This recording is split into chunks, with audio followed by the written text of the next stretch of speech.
bakasyon sa Bicol Day Trip. Kaya naman mapapasabi ko na lang talaga ng, hi, ako nga pala si Mami Rachel, may isang anak ko, OFW yung asawa, sari-sari store owner, mahirap pero kinakaya. So, yun na nga mga mi, grabe, napakatagal na ito, pero ngayon ko pa nga lang ma-edit. Alam nyo ba, nung bakasyon pa ito, pero grabe ka naman, Mami Rachel.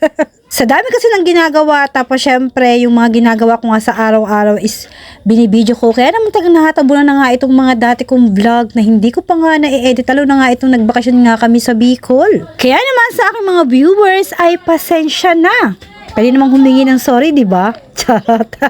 So, yun na nga, kinagabihan nga, sabi ko sa aking mga magulang ay pumunta kami ng peryahan dahil sakto naman nung nagbakasyon nga kami ay malapit ang magpiesta nga sa aming bayan. Sakto naman yung bahay namin sa Bicol ay talaga namang malapit lang sa Baywalk kung saan nga nilalagay yung mga peryahan at palaruan nga kapag malapit ng magpiesta. Kaya naman, kahit tuwing gabi kami pumunta ay ayos lang. So anyway, balik nga pala tayo sa pinakang topic ko nga ngayon sa aking vlog. So bali nga pala yung mga magulang ko ay niyaya ko nga na pumunta nga kami ng Baywalk dahil sabi ko ay pumili sila ng mga gusto nilang bilhin. Bihira lang naman akong umuwi at gusto ko talaga yung mga magulang ko habang nag-i-stay kami dito habang bakasyon nga ay mapasaya ko sila.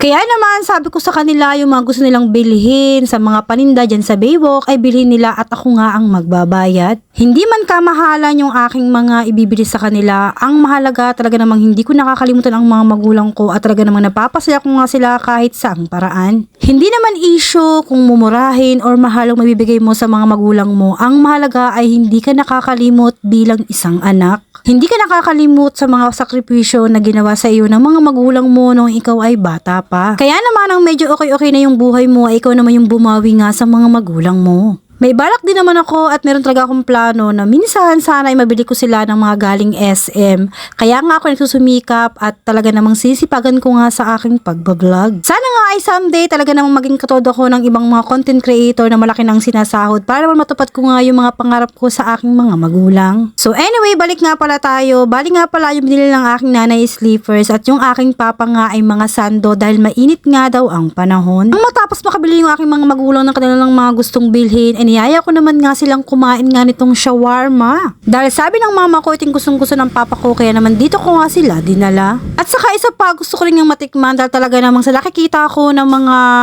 tinda dito ng mga pagkain, ito talaga yung dinadayo. Kaya naman sabi ko, siguro ay masarap. Kaya naman gusto ko rin tikman. So, bali nga pala, umorder ako ng dalawa, tig-isa kami ng aking papa, at umorder nga rin pala ako ng french fries na may soft drinks para kay mama, kay Isha, at sa aking pamangkin. At masasabi ko talaga na napakasarap niya, kaya naman palang maraming bumibili at maraming pumipila para bumili dahil masarap siya. Yun lang mga mi, see you on my next vlog, bye, salamat!